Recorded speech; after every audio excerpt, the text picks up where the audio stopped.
I'm glad you're with us. And I'm glad that you, Eli Bar-On, an expert in missiles, weaponry, strategic affairs, and security, are here. Will the laser decide the battlefield? I'll tell you what, I want to start by going back.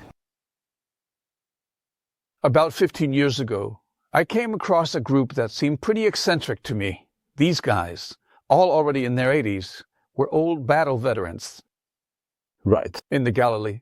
Do you know what I'm talking about? Yes. They got together and shouted, "Laser, laser," ignoring all sorts of Iron Dome and David's sling and whatever else. Do you know them? I'm one of them.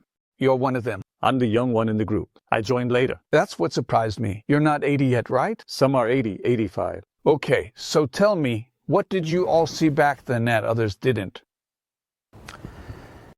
Well, the story of the laser, it's like this. I think they started developing the laser in Israel in the 1980s. Meaning, we're talking about 50 years ago. They were already working on it 50 years ago. Yes, they started developing the laser at Rafael, but they did start developing it in Israel. At the same time, they started developing it in the United States. And eventually, there was some kind of collaboration there. Shimon Peres brought a lot of money for this project from Clinton. And there were successful laser experiments at the main American testing site called White Sands. There were experiments in 2003, I think, but it wasn't this laser, which is an electric laser. It was a chemical laser. There are chemical lasers and there are electric lasers. It's like how there's an electric car, which I drive, and there's a car with a gasoline engine, a piston engine. They're a bit different. So, okay. And the laser succeeded in its tests. There are all kinds of debates about why they didn't continue, decided not to continue. Who decided? The one who decided is the security establishment. The defense establishment, who? I would say it was Mathip, of course, probably with the approval of the Minister of Defense.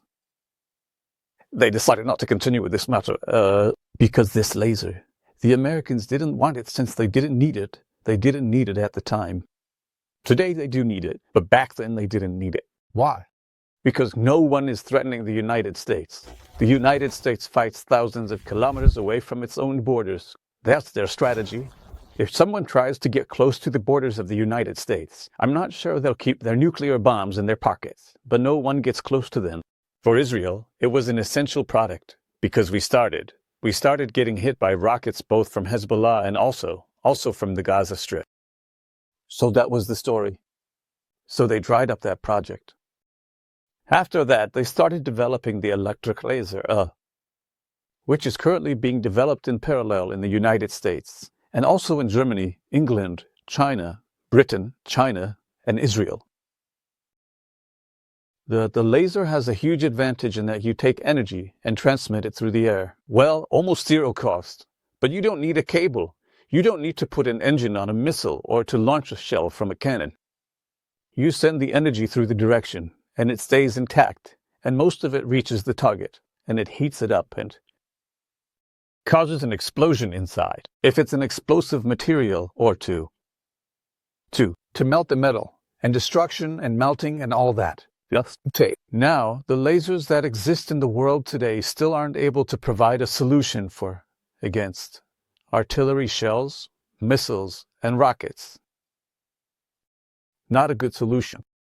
But the lasers that exist today, in my opinion, are the best solution against the exponentially growing threat, the one that's constantly increasing, of drones. Because the laser can intercept drones from a great distance. Today, the only way to intercept drones is with anti-aircraft guns, which are very expensive and have a range limited to 2 kilometers. The laser can take down a bullet or not. 10 kilometers. You said that with long ranges, it's possible. I know that with long ranges, it's problematic. Con call, not all the issues have been solved yet, technically, and also the power of the energy. The Americans, that's Nautilus. We worked with them together. We abandoned it when they did. We went with the short range. And the short range can hit those swarms at long distances. Yes, but you have to take into account that with the laser. It takes some time to heat up. It's like when you heat up food. You heat up the first course, the second, the third. You can't heat them all at once. You don't just press a button and it's done. I didn't say it's an automatic and precise system, so it's good against drones that are made of thin aluminum. If they're made of heavy steel plates, like missiles, so the laser can take out drones. Because the drones are very slow, even if you start at 10 kilometers away, you can still take it down. Every 100 or 200 meters that they advance, you can eliminate one and move on to the next.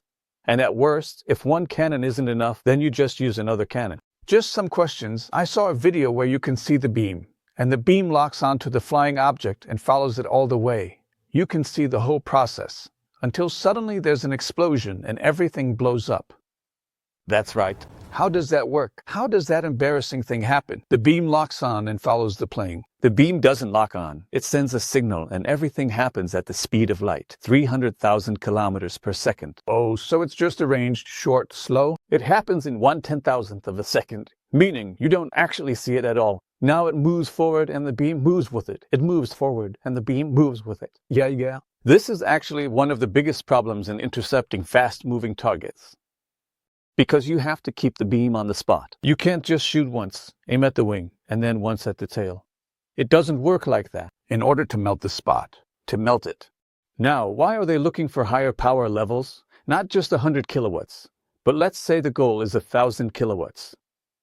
Distance? Because it's both the distance, and also, as the laser moves forward, the spot it creates can get bigger, and then you won't lose the target.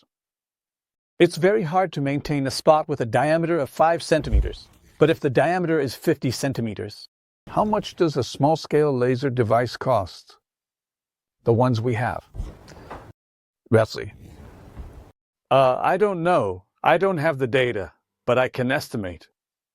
Roughly. Estimate. I estimate that a device would cost, if they try to be fair, and they don't have to be, because the industry can ask for astronomical prices, $3 million each. You make that investment back. Very quickly. Instead of an Iron Dome battery. Very quickly. 2 missiles, 3 missiles, Iron Dome. I think the expensive one costs $500,000. 16 is fine. 50,000. But you also don't have the logistics maintenance. You need to keep warehouses. So tell me, then, why not deploy a big network? Let's call it the country's borders. Is there a war? Are there swarms approaching? All you need to do is raise a beam into the air. Beams, a big network of beams, and that's it. You can't get through that. First of all, that's definitely the idea. Yeah? To put up a lot. But there's an even better idea, which is that you can have an airborne laser. A laser that's on a plane. And usually it's a transport plane or a UAV that can carry it. Of course, there are weight issues. You need the laser to not be so heavy. And then, if there's a threat or you detect a wave of UAVs, you send up the planes. And these planes, they have two. They can go forward and intercept them on the way. And they also have double the range of a ground-based laser. They have a huge range, an enormous interception range.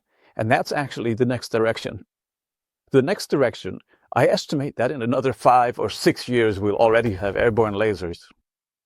Now let's imagine a bit. The Americans too, not just us. The Americans, of course. Let's imagine a little. I assume that others who are developing will get there too. It's not. I'll talk to you in a moment about the dangerous situation that could also happen if you want. Okay, so I really do want that, but I want to imagine a bit. With your help, I'm letting my imagination run wild. Okay. A plane in the air. It has a laser device on it that it uses to do all sorts of things. Why are we only thinking air-to-air and not air-to-sea, for example? Let's say there's an aircraft carrier just cruising along in the sea. Doesn't she know anything? No. And above it, circling at a distance of 100 kilometers, 30, I don't know how many. A plane circles, fires a beam, and the whole ship is gone. No, you need to understand. The laser, it heats things up. It can't heat up just anything. A laser isn't effective against tanks. Not effective. Will it penetrate it? Won't it penetrate it? No. The armor has to be thin, so if it's a Grad missile, it's 4 millimeters. If it's a missile coming from Yemen or Iran, the cable. So that's why power is also important. The greater the power you have, the faster it happens. You're farther away, so you have more time, since it's coming at you quickly. Missiles aren't as slow as drones. They can fly at a speed of 1,000 meters per second. But still, if you catch it from 30 to 40 kilometers away, you'll be able to take it down. But I want to go back to the dangerous points and say that there's also an option for a ground-based laser. The laser doesn't have to only shoot things down in the air. It can also hit targets on the ground. And for example, in my opinion, if we had 15 of these codenamed lasers in October, we could have easily stopped that entire attack. Because a person can't withstand that kind of energy, not even for a single second. It would simply knock him down or burn him. So let's take you and put you on the stage of future battlefield scenarios. Here's the headline. Will the laser change the battlefield? The answer is yes. Because if there are cannons, if these tanks are sitting there, tanks or cannons, I don't know what exactly, but let's say you put it up high, like a boomer, instead of loading it with shells. Right. You put a device on it and it takes out everyone. Right, the Americans right now. So it's basically like a flamethrower? Right, the Americans are already using 50-kilo lasers, and they're mounted on Stryker vehicles. It exists. They started deploying it about a year ago, and I think they have 10 or 20 systems. They're testing them, and they're even using them in Iraq. Now, they don't use them against blood. They try to take down cadaveric worms with them. But it's like the Vulcan cannons. If it's available, they'll use it. Of course they'll use it. It's an incredible tool. So wait a second. Every weapon eventually brings about the weapon that defends against it. That's right. That's been the story in history to now. True. In a previous conversation with you, we talked about how drones have changed the battlefield. Right. And actually, for drones, they've already invented defenses against drones. We haven't implemented it yet already. And they've also invented drones against drones already. Yeah, they're already active in Ukraine. They're being used a lot. Drones against drones that crash into them. Or what? Exactly, they collide. Meaning, as soon as a drone is detected from a distance of 2 kilometers, a small drone, 5 or 6 kilos, immediately takes off, flies toward it, and physically collides with it. And that's it. And both of them fall, crash to the ground. And now we have the laser. Yes. Does that mean you can describe the new battlefield for me? Because you talked, when we discussed lasers, you said it would be many years, time, but here it is already today. This science fiction, right, is coming true. Right, today we are in the transition phase. I think that within 10 years, the battlefield will be completely different from what we see today. 10 years, that's not a long time. It will be completely different. It will have a lot of autonomous systems.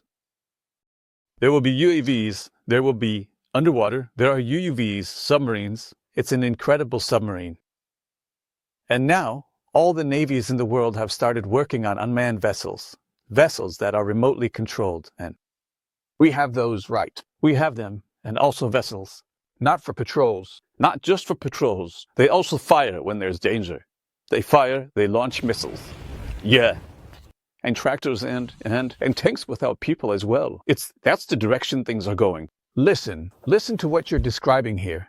You're describing a future battlefield where, basically, soldiers supposedly don't get killed. Could something like that really happen? I don't know if anyone will get killed. Fewer will get killed, but a lot fewer will be killed, and the one who can produce endless tanks will win. You don't need people. Listen, that means that in the future, a winning country won't be one with a lot of land, or even a lot of manpower, but mainly wealth and fantastic technological capability. Right. That's what will win on the future battlefield. Right. But unfortunately, if everything depended on the country's own production capacity, I'd be calm. Our neighbors aren't on our level.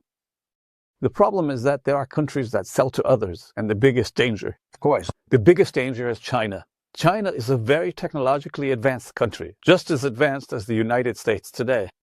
Really? They've already closed the gap like that? They've closed the gap. They have? They really? The Americans have a plane called the F-22, the most advanced one. Yeah. The Chinese have the J-20, which might even be a bit better, and they also produce it in large quantities and at half the price. And they're also making big strides in lasers and drones. And the Chinese, if you give them money and they sell to you, then it could be used against us. We need to always have some kind of advantage. AI is a very dangerous factor, but on the other hand, dangerous, but it's part of life. AI has made people a bit redundant. The Ukrainians are using AI that flies over a convoy of vehicles, most of them civilian, but it knows how to identify the Russian military vehicles. Really? And then it only hits the military ones. All the civilians are fine, protected. It sees a military truck, it has the images, it knows, and it hits it. More than that, it notifies the AI, other drones flying behind it. And this already exists today. The AI was fantastic, and it's replacing the human. Eli Bar-On, I think it's time for the messianic era to arrive, for redemption to come. Because honestly, it's just overwhelming. What you're describing, the battlefield of the future, just sounds wow to me. Eli, I'm inviting you back for more conversations and more amazement to blow Nina's mind. Eli Bar-On, hold on a moment, don't get up yet, thank you so much. It's always just about saying goodbye. Dear friends, there's still more to come with Eli. I hope you've got some food for thought. That's it for now.